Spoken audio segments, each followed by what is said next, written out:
when we started Wattle Court, I reached out to a couple of people who were very sort of near and dear to me, and one of those, the first people was Mark and Debbie Stoffels. I'd been in business with these guys for nearly 20 years. They were actually consulting for me at the time, and we talked about actually what we were doing with this new brand.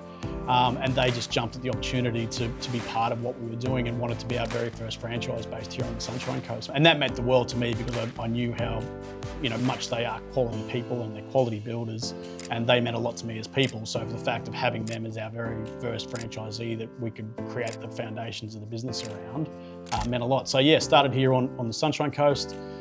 We then opened our second and third franchises in the Northern Beaches in Sydney and the Southern Highlands.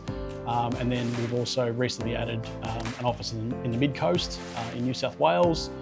We'll be launching in January a new office in Southwest Sydney. But for us, the real sort of expansion plan is to really go over those eastern states of Australia. So Queensland, New South Wales, Victoria is really our focus areas over the next sort of 10, 15 years. They're obviously all big markets, but we have a strong sense of developing into the regional markets as well. For me, obviously being from a regional background myself, but seeing the strength of how these brands can work in regional markets is a big focus for us going forward.